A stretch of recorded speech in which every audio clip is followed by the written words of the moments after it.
The Isle of Man is a captivating island nestled in the Irish Sea between England and Ireland, known for its unique blend of history, natural beauty, and peculiarities.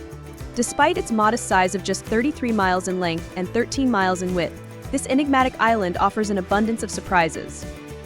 From the infamous Isle of Man TT race, renowned as the most dangerous motorsport event in the world, to its mysterious history as a smuggler's haven, the Isle of Man is a place where intrigue and charm coexist.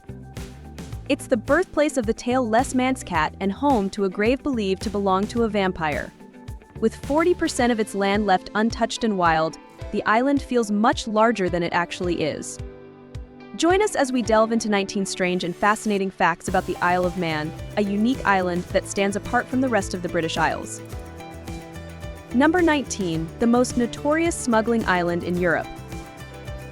This small island in the Irish Sea has a rich history of smuggling dating back to the 15th century, and throughout the 16th century, it smuggled everything from spirits, tobacco, firearms, and even humans.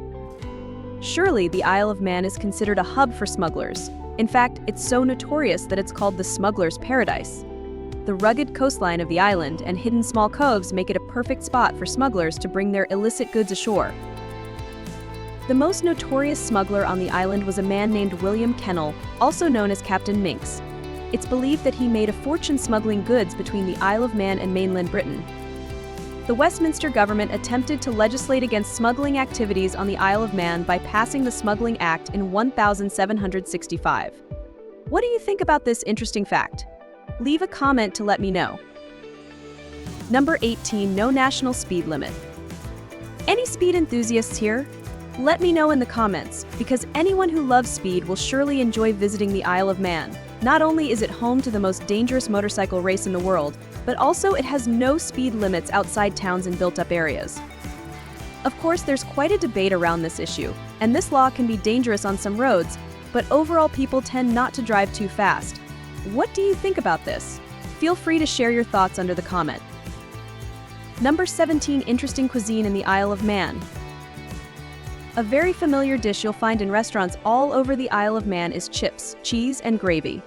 It's delicious, but it's not officially a traditional dish of the island. The true national dish of the Isle of Man is queenies or queen scallops, voted by the locals and visitors.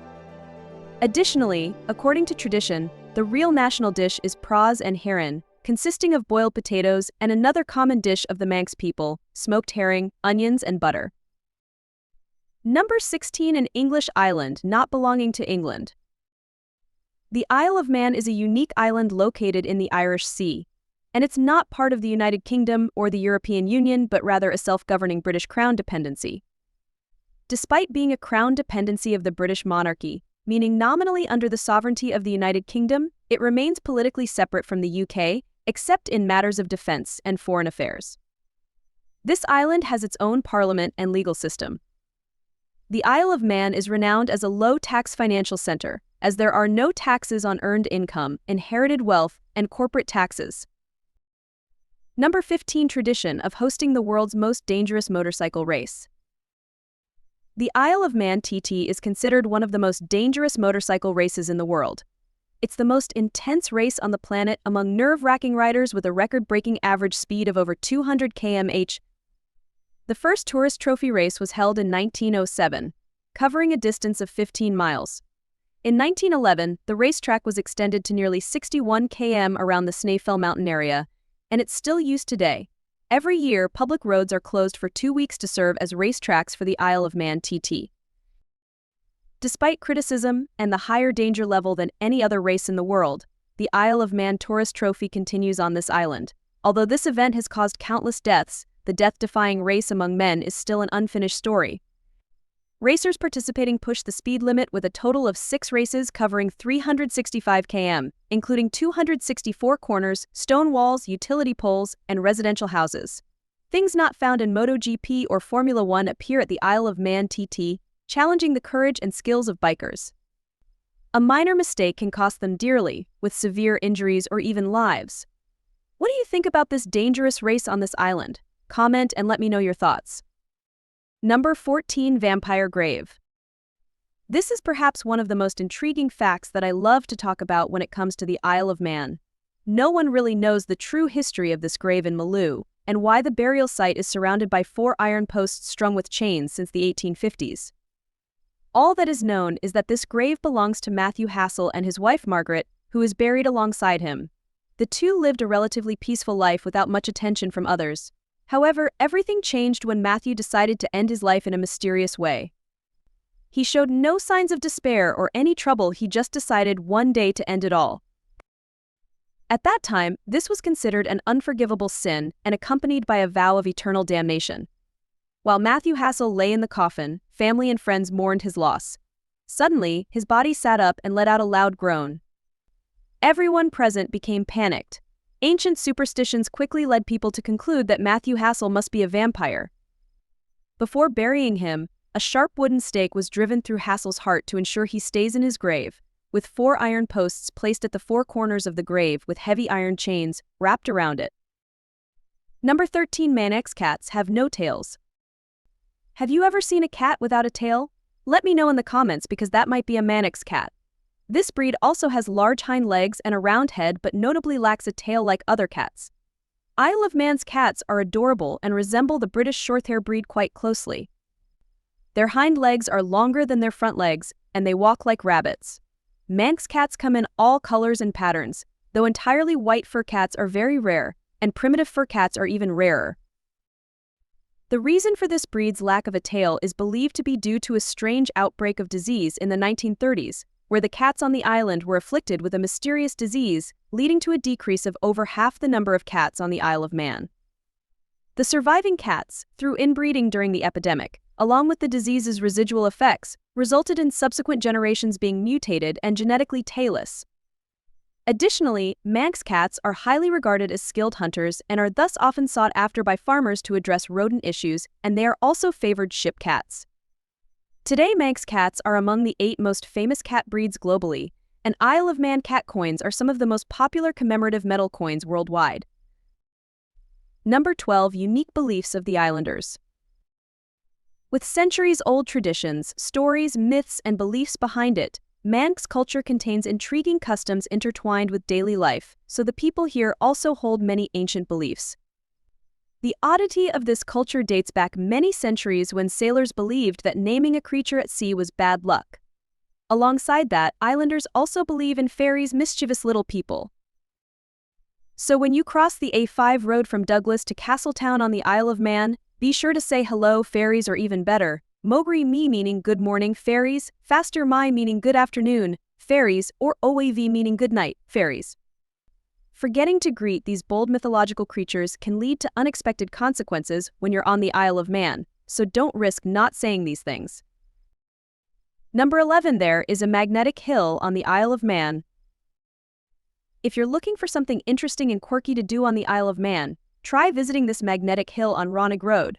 When you get there, drive up the hill until you see the marked stone. At this point, put your car in neutral and release the handbrake. Your car seems to roll uphill. Surprisingly, this optical illusion is just the result of a visual trick. Number 10. The native language on the Isle of Man is called Manx. Manx is a Gaelic language similar to some varieties of Irish Gaelic. The last native speaker of Manx, Ned Madrell, passed away in 1974. Efforts have been made to revive the Manx language nowadays, although only 2% of the population here speaks the language, making it quite a challenging miracle. The Manx language has its roots in the Gaelic language of Scotland and Ireland, believed to have been brought to the island by the Celts around the 5th century AD. The 19th and 20th centuries witnessed a serious decline in the use of Manx, with residents increasingly considering it an outdated language. In the 1960s and 1970s, those who spoke Manx were thrown out of bars. In the 1990s, there was even a strong generation opposing this language. However, there is now a center for revival, namely Bunschool Gaelgog, where teaching and learning are conducted entirely in Manx. Number 9. There are many unique festivals throughout the year on the Isle of Man. There are numerous unique festivals held throughout the year. No matter the season, the people of the Isle of Man have plenty of distinctive ways to celebrate, from ancient traditions passed down through generations to modern festivals. One such festival is Hop Tu Nae, which takes place on October 31st every year. The Isle of Man celebrates Hop Tu Nae, which is a Manx festival equivalent to Halloween. You'll see people decorating turnips, singing traditional folk songs in English or Manx, and dancing around. There are even superstitions based on Celtic beliefs about this special day, reminding us of its origins and the stories of a witch named Ginny. Another festival is called Leia Bolden, which means the Night of May. This marks the return of summer after the long, dark winter months. The May Day Fire Festival, Oli El Veri, in Manx, is a day to remember and recount the ancient customs of the Manx and Norse people. Music, dancing, and activities take place throughout the day. Visitors can also participate in the World Championship Viking Longboat Races. Since 1963, the World Championship Viking Longboat Races have been an annual event in Peel Harbour on the Isle of Man. In July, 10 rowers compete in a timed 400-meter race in Peel Harbour. From cash prizes to the prestigious title of Viking Longboat Champion, it's an event that everyone enjoys. Have you been interested in any festivals on the Isle of Man or participated in any here before? Feel free to share your thoughts below. Number 8. Isle of Man has a rare breed of Manx sheep. On the Isle of Man, there is a native breed of sheep called the Lowton sheep, unique because they have 4 giant horns. They are also extremely rare, with at one point only 43 individuals in the world, and they are the closest surviving breed living on the Isle of Man. The Manx Lowton is a small sheep with a dark brown face and legs. The sheep have a short tail and a good bone structure. Manx Lowton usually have 4 horns, but individuals with 2 or 6 horns have also been found. The horns are usually small in ewes but larger and stronger in rams. An adult female weighs about 40 kg, and a flock is about 1/3 more. Despite this, their meat is a delicacy of the Manx people, with only 2 main farms on the island producing the meat. Their wool is soft and dark brown. This sheep's meat is highly valued by food enthusiasts. Even the people on the Isle of Man turn their wool into soap, Manx Lowton soap. How strange is that, right? Number 7. Home to the world's largest water wheel. The Laxey Wheel is considered the most iconic landmark of the Isle of Man. With a diameter of 72 ft and 6 inches and 96 steps to the top, the wheel, named Lady Isabella, is the largest working water wheel in the world. The Laxey Wheel dates to the Victorian era, built in 1854 to pump water from the Laxey mine. Today you can climb to the top to admire it, and besides, you'll be rewarded with a breathtaking panoramic view of the Laxey Valley. Number 6. A flag with a peculiar symbol.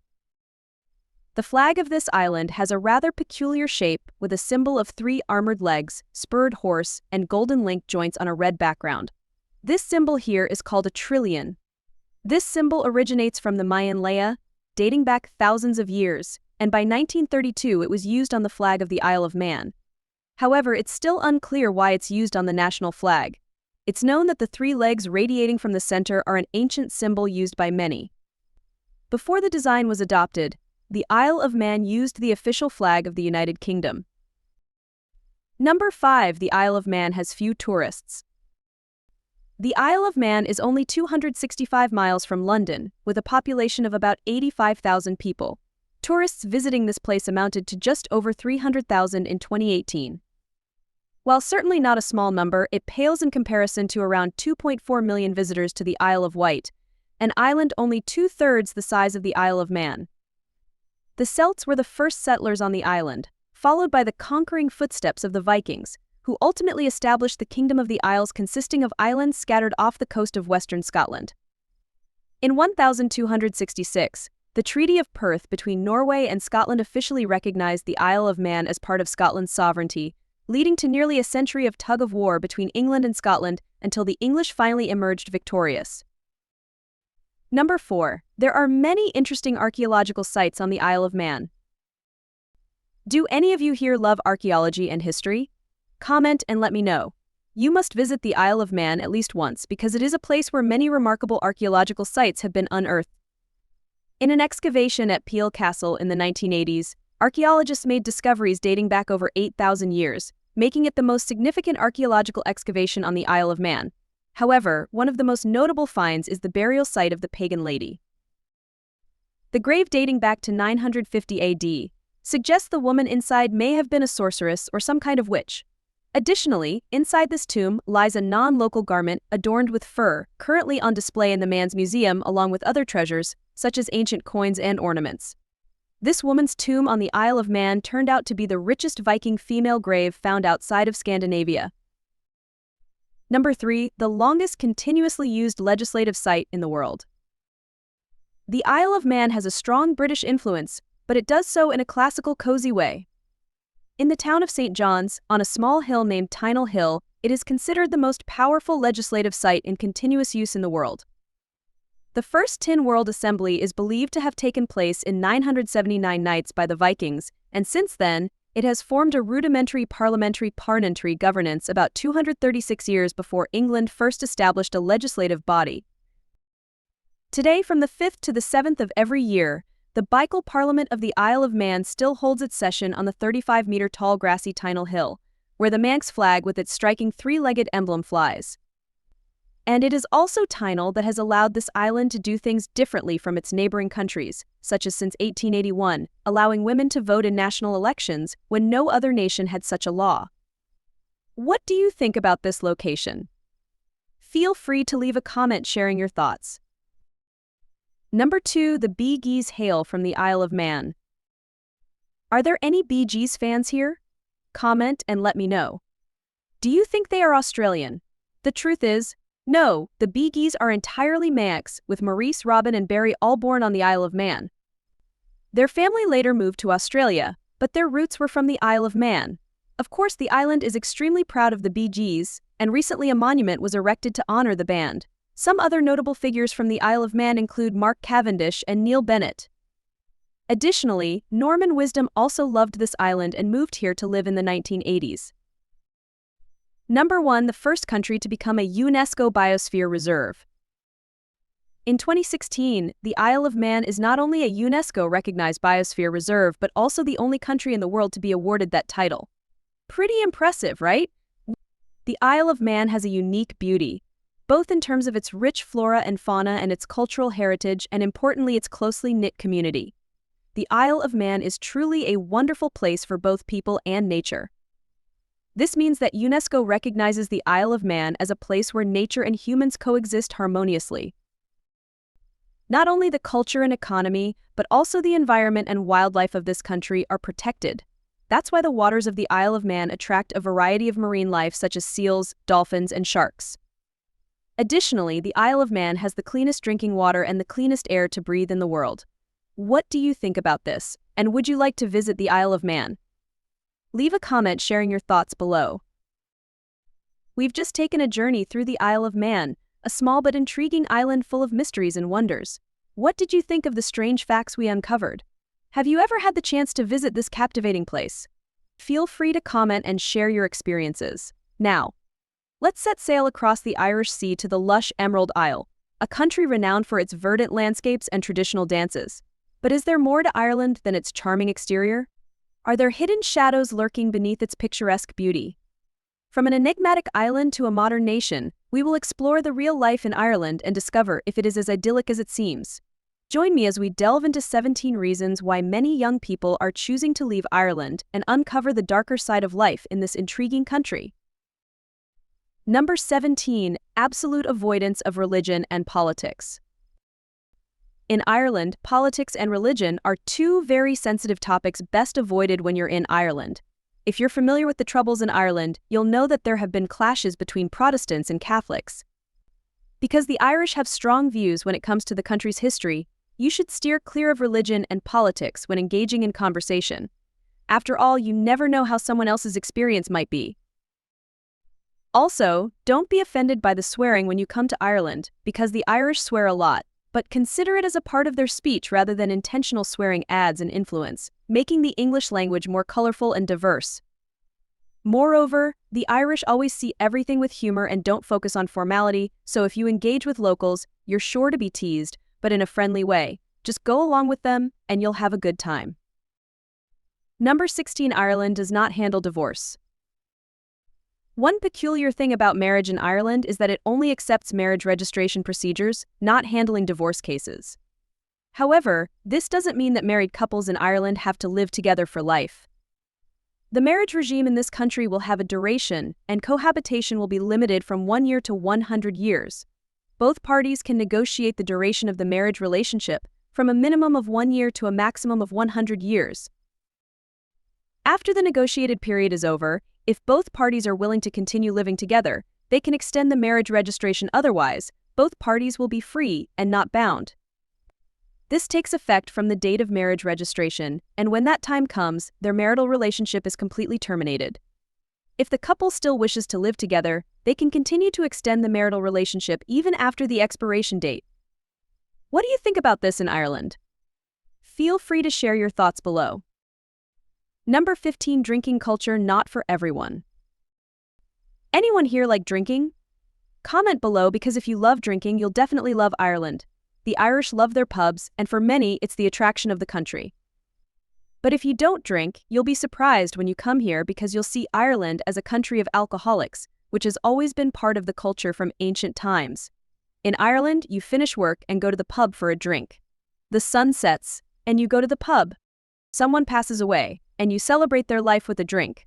If pub culture isn't for you, then Ireland will be a difficult place to live. According to pre-COVID-19 alcohol consumption statistics, 44% of Irish people over 18 drink alcohol at least once a week. Moreover, Irish people drink an average of 10 L of alcohol per year. However, that joy has diminished quite a bit since alcohol prices have soared in recent years. The minimum unit pricing policy in 2022 set the floor price at over $1 for every 10 g, making alcohol more expensive than in any other European country. Additionally, Ireland also has the highest alcohol tax in Europe. Number 14. Difficult to bond with Irish people. Irish people are exceptionally friendly, but it takes more time to truly form a meaningful relationship. Additionally, Irish people are quite attached to family and friends in their homeland, so they may not necessarily be interested in making friends with many foreigners, especially in smaller villages where everyone knows each other, and you'll find it difficult to become a part of the community. On the other hand, the Irish have a bad habit of gossiping and can be difficult. While larger cities experience this less because not everyone knows each other, small towns and villages are famous for gossip, and people gather to chat about the latest news. This can be annoying for anyone living in Ireland, especially if you don't want to hear the latest rumors every day, or worse, if you're the one who has to endure those rumors. Number 13. Welcoming Christmas by wearing straw attire. For over 400 years, silent theatre actors in Ireland often dress in straw attire during Christmas and go from house to house to perform plays, recite poems, sing, and even dance.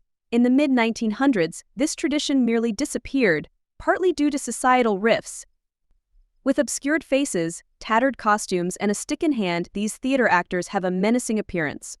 On the holiday, they would go from house to house and perform. Some families warmly welcome them, but there are also those who dislike them, even shun them due to their terrifying appearance, causing their children to run away at the sight of them. For the elderly, especially during Christmas, when they get to watch the performances, they feel extremely happy and transported back to ancient times. With the sound of ringing bells, banjo tunes, flute melodies, or the gaze behind those straw masks, a unique feature from ancient times, anyone witnessing this scene in Ireland during the holidays shouldn't be scared. Number 12. Ireland bans smoking. Ireland was the first country in the world to enact a comprehensive smoking ban law in 2004. Smoking in workplaces in Ireland can be fined up to $3,347. The nationwide ban on smoking in public places was implemented in 2007, including all venues like bars, restaurants, and parks. Ireland believes that the smoking ban will not only prevent smoking in crowded places but also help smokers quit, because if a smoker isn't allowed to smoke in a pub, they'll have to go outside in the cold to smoke, making it more inconvenient and reducing smoking. Additionally, in 2020, Ireland also introduced the Public Health Act, allowing strict prohibition of selling nicotine products like vapes to those under 18. Under the new law, selling nicotine products to children is a violation, and this criminal act can be fined up to €4,000 or imprisonment for up to 6 months. Number 11. Harsh weather similar to the UK. Ireland is influenced by wet and windy weather all year round. Earthquakes and storms are very rare in Ireland. However, if you plan to live in Dublin, Derry, Cork, or Kerry, you better prepare for wet and rainy weather, because being near the sea means the weather will be extremely wet. Frequent rain and wind from the ocean also bring fog. Winter is mild with occasional snowfall. Summer temperatures average between 60 and 70 degrees, so forget about bikini weather even if you live by the coast. Ireland's weather is also unpredictable, meaning you can see a sunny sky and a torrential downpour in the same day or even the same afternoon. But when a storm hits, it doesn't last long, sometimes only a few minutes, sometimes a few hours. Number 10. Poor infrastructure. Looking at the bigger picture, it's a fact that Ireland, in many aspects, is a country with poor management to the extent that it can't build basic infrastructure and manage public services effectively. For many years, Ireland has struggled to build roads and infrastructure and hasn't been able to improve much. The only way to get from point A to point B on a reasonable schedule is to have your own car. However, buying a car is quite expensive, and traffic congestion is almost always a problem. Nonetheless, Ireland has buses, trains, airports, and Dublin City electric trains nationwide, but if you live anywhere outside these routes, you won't have much hope of getting anywhere. While Dublin has a good transportation system, many suburban areas of Dublin have terrible road conditions and terrible bus and train schedules, making it difficult for locals to commute to work every day. Furthermore, you'll have to deal with traffic congestion. Rush hour is the time when everyone studying in Ireland is present at their destinations. It's the time of day when you'll see a crowded traffic flow, and you'll feel like you're standing still, even when traveling by road to your university. So be prepared to be stuck in traffic for many hours. There's no Uber in Ireland, so locals have to rely on personal cars, taxis, and public transportation. Fro is a taxi service with an app that looks somewhat like Uber, so you can use this service if you're uncomfortable calling a taxi here. Additionally, internet and mobile communication are expensive and very slow outside major cities like Dublin, and sometimes can even disappear on the way. The government promises that the internet will soon be available throughout Ireland, but these are just promises. Ireland doesn't have water taxes, but some areas have not changed their water supply sources for many decades, so there's no drinking water from the tap in those areas. Number 9. Ireland is not as wealthy as you think. Ireland isn't actually as wealthy as you might think, despite having an extremely high per capita GDP. Don't let that fool you. For example, while it has a relatively high average salary, it's not nearly as high as the per capita GDP would suggest. The average salary of Irish people is lower than in most other countries. While countries like the Netherlands, Belgium, or Austria have per capita GDPs only half as high as Ireland's, household income statistics show similarities with Ireland. Essentially, Ireland isn't as wealthy as it appears on paper, and its GDP figures are inflated to the point where they don't truly reflect reality. The main reason for this is that many global corporations are headquartered here, so they shift their profits to Ireland. The profits aren't generated in Ireland by non-Irish companies, and this money is taken out of the country without ever truly contributing to Ireland's economy. Therefore, Ireland's economy isn't reflected solely based on the country's GDP, as GDP doesn't indicate whether the country is truly wealthy or not. In reality, Ireland can hardly be called a wealthy nation according to GDP statistics. The average Irish person isn't developing software for Google. These companies only employ a very small portion of Ireland's workforce, relying instead on highly skilled workers coming to Ireland from abroad. These highly paid workers have helped increase the value of their companies, but most Irish people aren't involved in big tech and earn less. Especially when compared to the US, wages in Ireland seem relatively low. For example, the average salary of a software developer in Ireland is €2,500, while the average salary of a software developer in the US is $156,800. The excessively high GDP has overshadowed other figures about Ireland. For example, Ireland has one of the highest national debts in the world, but because national debt is usually reported in relation to a country's GDP, and because Ireland has an extremely high GDP, this isn't noticed. What do you think about this? Feel free to leave your comments below. Number 8. Ireland is an isolated island. You need to know that Ireland is an island, and living on an island comes with its own challenges. For example, unless it's grown or produced in Ireland, everything you need or want to buy is brought to Ireland by air or ferry. This significantly increases its price.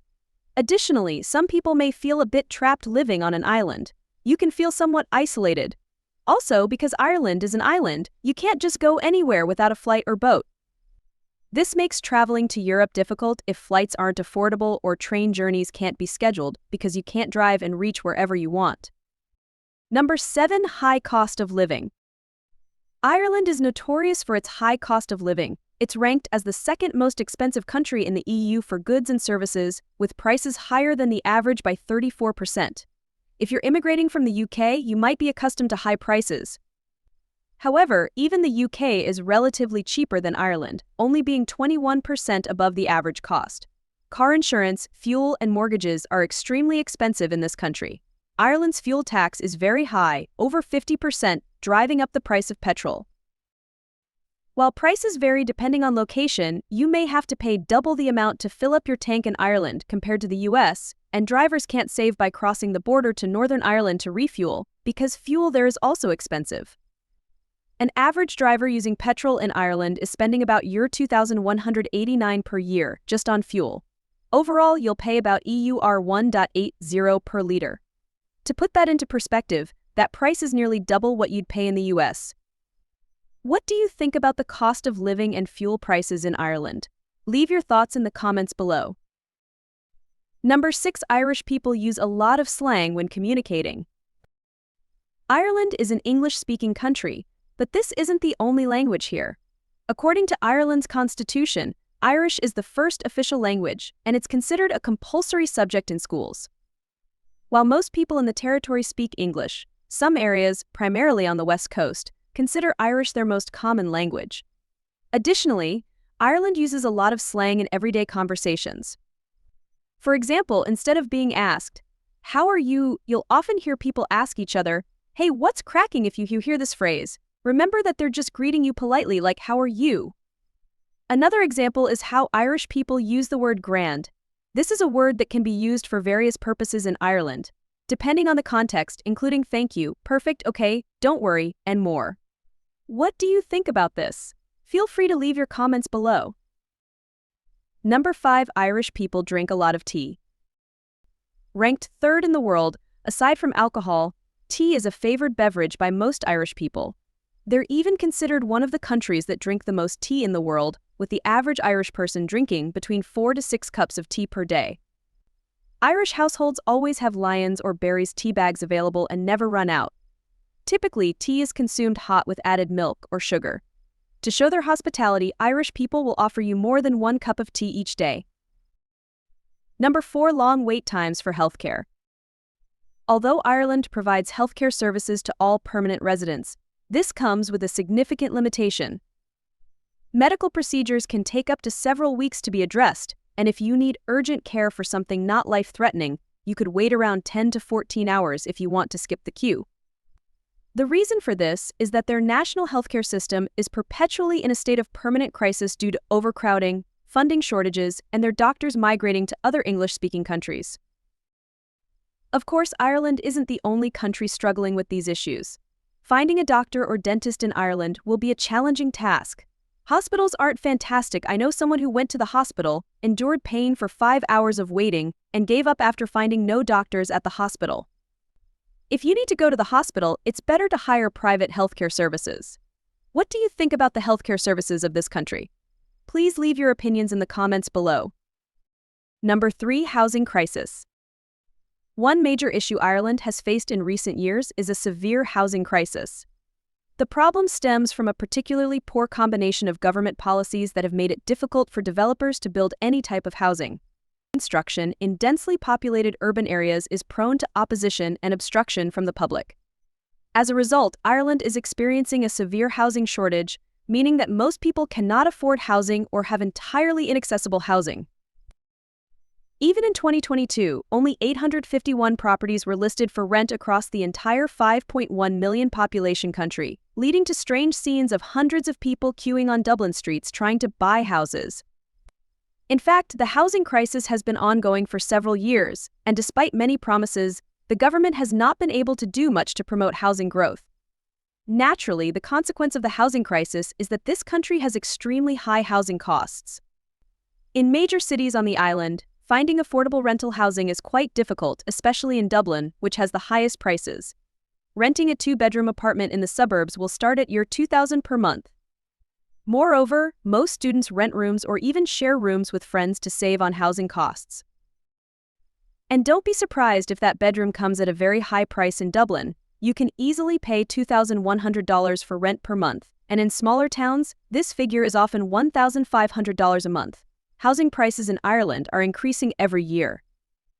Additionally, getting a mortgage in Ireland is also challenging, especially if you are a foreigner. Irish banks consider foreigners as high-risk borrowers, and typically they will offer lower interest rates if you qualify for a life or a loan. What do you think about Ireland's expensive housing costs?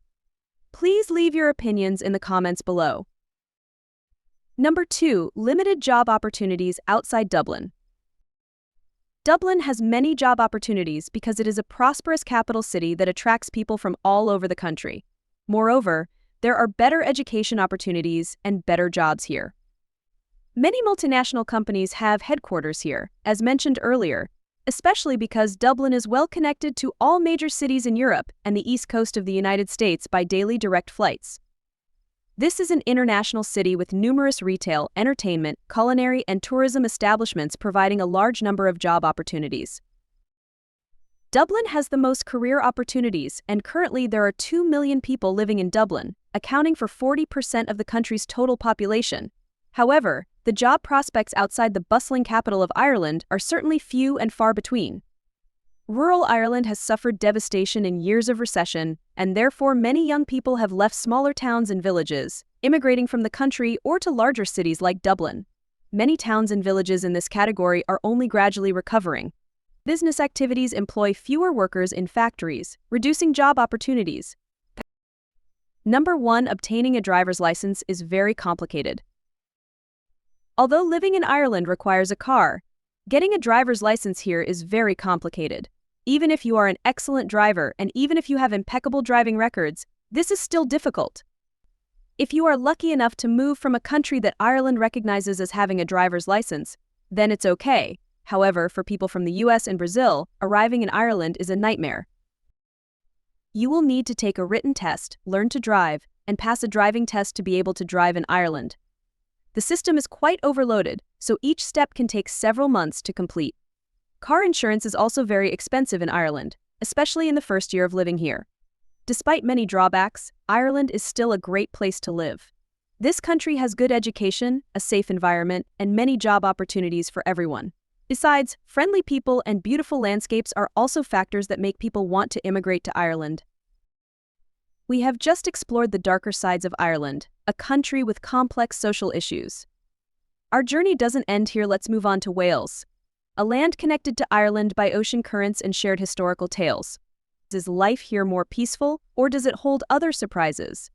From a country with strict regulations, we will venture into a land with bizarre and hard-to-understand laws. Let's discover the taboos and oddities that are unique to Wales. Number 18, Prohibition on calling them English. This is perhaps one of the most common mistakes people make when in Wales, and if you're visiting this land for the first time, then listen carefully to what I'm about to say. Never call the people living in Wales English. Wales is different from England and the rest of the United Kingdom, but foreigners often overlook this fact. This may make local people uncomfortable. Someone from England may not mind being called English, but conversely, people from Wales may not appreciate it because, to them, English people are different from people of the United Kingdom. Wales and England have a long history of conflict and competition, so the people here do not want to be confused with the English. Number 17, Prohibition on praising the English rugby team. Perhaps some of you like the English rugby team, but when in Wales, never praise the English team. You will immediately be shunned and even hear curses from the Welsh. For them, rugby is the national sport, which means it is for everyone, not just for the wealthy like in other places. This sport is also seen as a way of revenge against the English, who have dominated them in the past. Welsh player Phil Bennett once controversially stated before a match, "Look what these bastards have done to Wales. They've taken our coal, our water, our steel, they buy our homes and live in them for a fortnight every year. What have they given us in return? Absolutely nothing.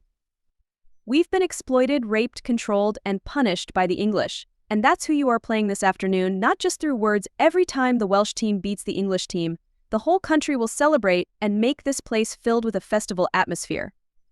All right? I hope you understand how meaningful this sport is to them, and don't foolishly praise the English rugby team in front of them.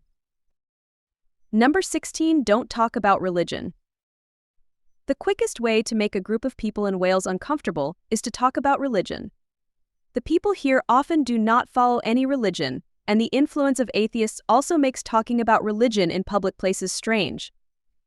Even the locals are very hesitant to talk about their beliefs in front of a crowd. In a family, each member sometimes has a different belief, but the most common is those who follow Christianity.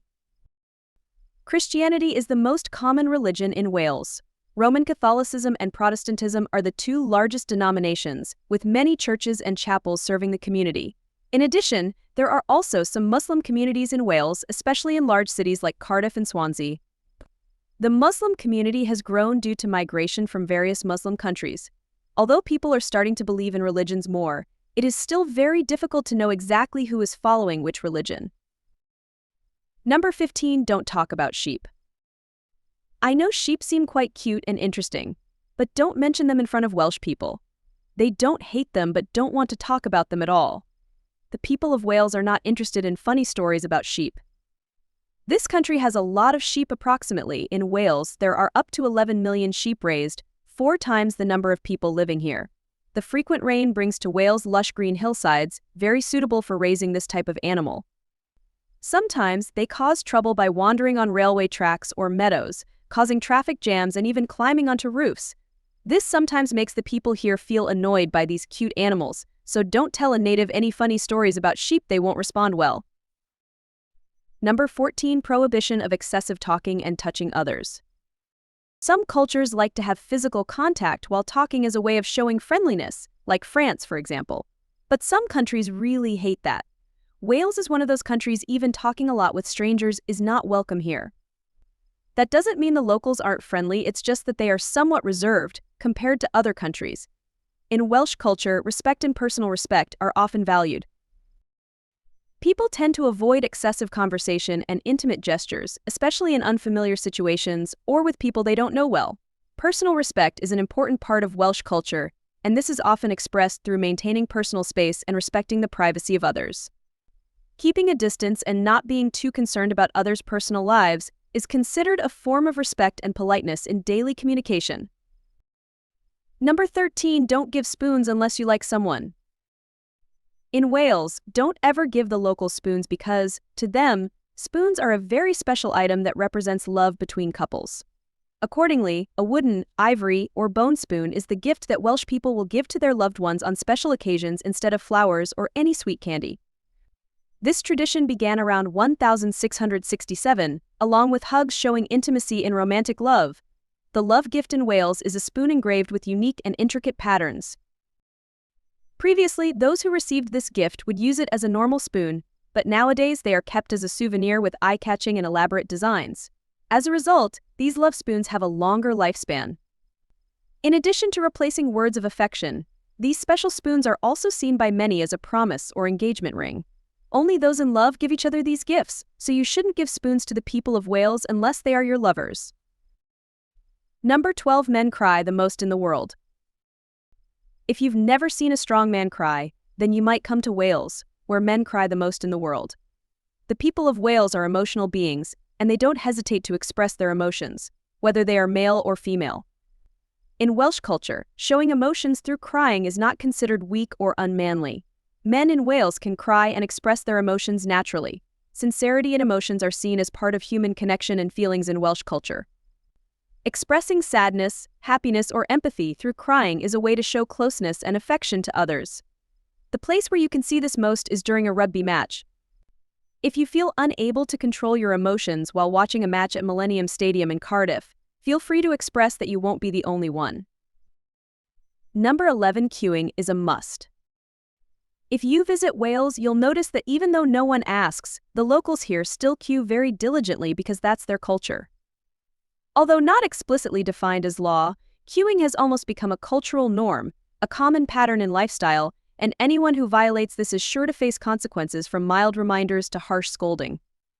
Some tourists who have been here believe that people in this country will queue even if there's just one person by assuming themselves to be the head of some imaginary line, and cutting in line will be a grave offense.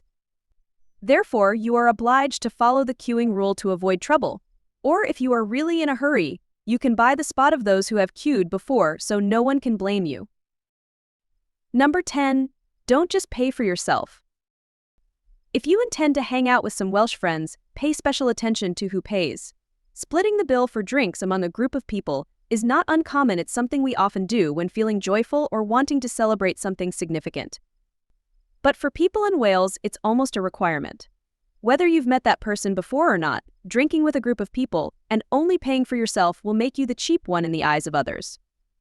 Clearly, this is a strange rule, and it's uncomfortable when we have to invite even people we don't know well, but we have no choice but to accept it because every country has its own unwritten rules.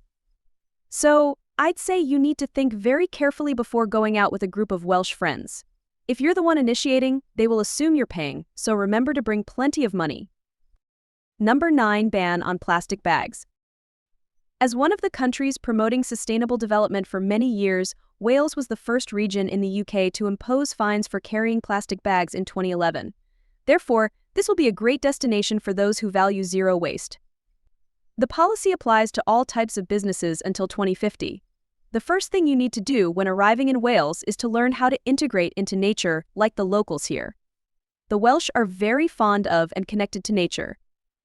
This creates a balance in life and work, so to get acquainted with Wales, first of all, you need to change your lifestyle, be more active, and be ready to participate in outdoor activities, getting close to nature such as running, hiking, surfing, canoeing, and find a balance with nature in daily life.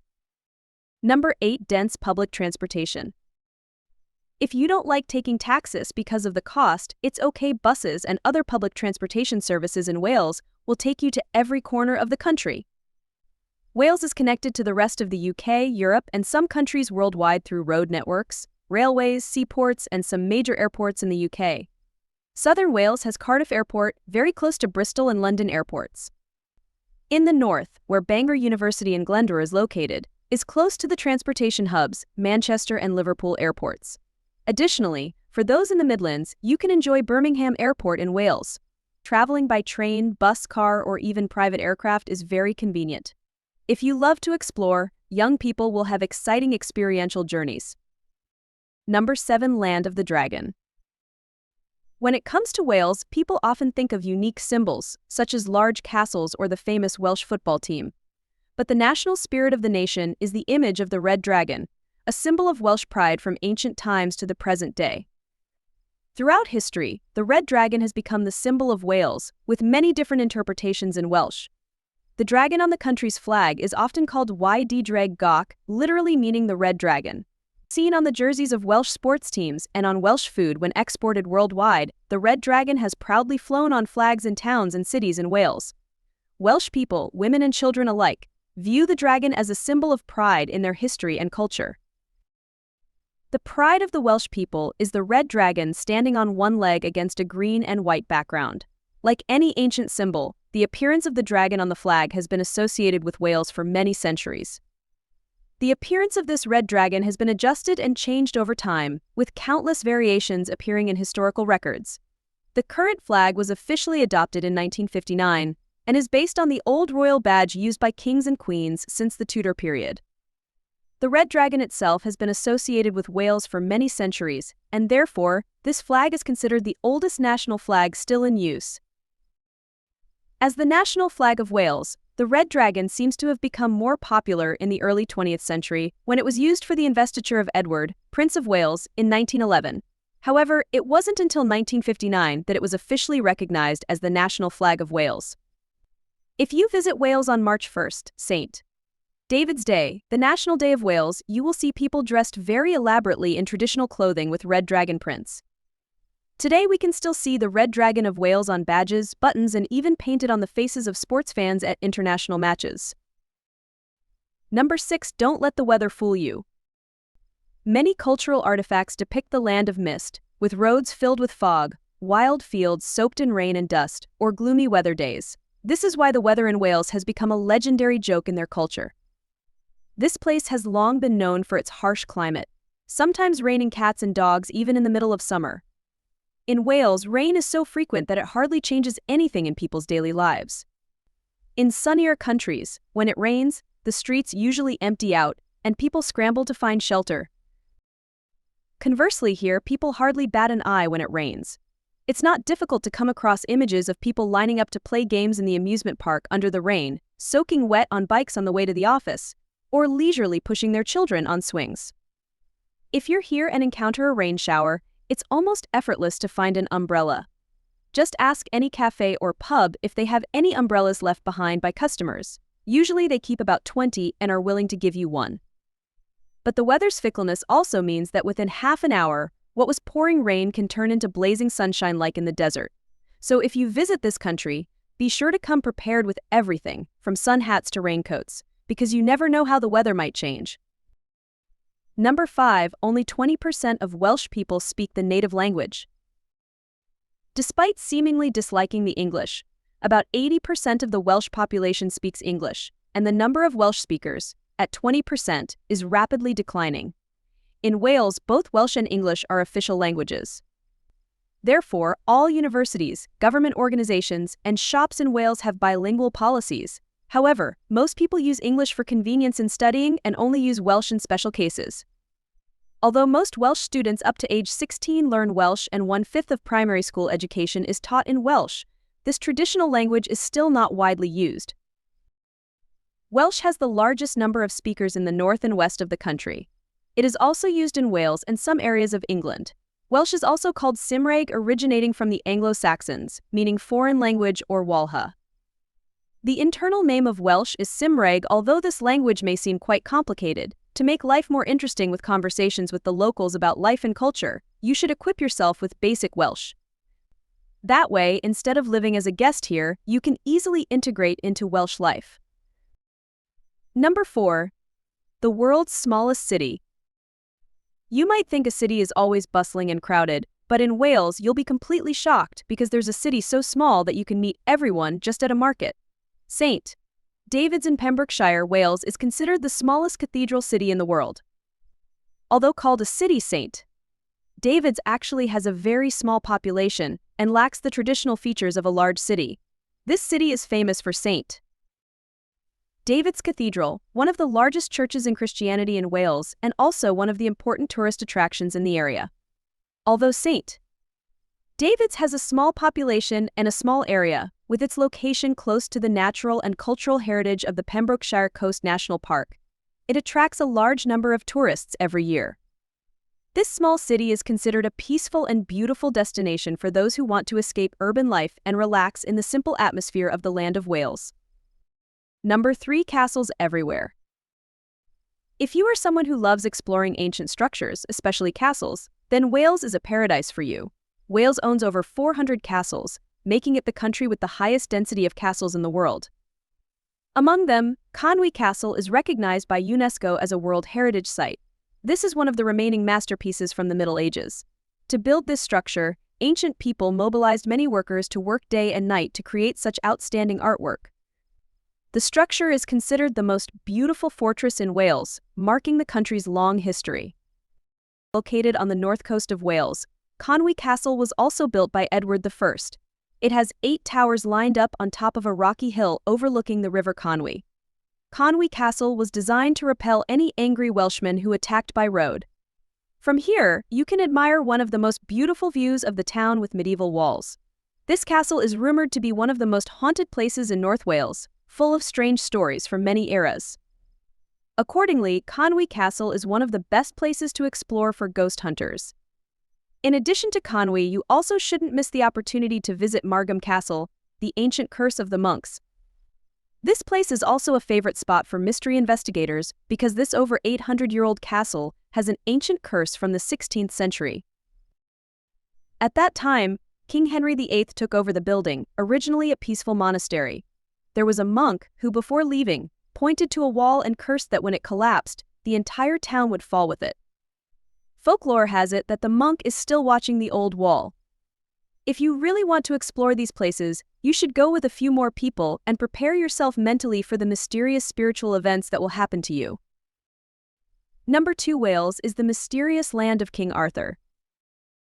If you visit Wales, the first legendary story you'll likely hear is about King Arthur, the mythical figure in Arthurian legend.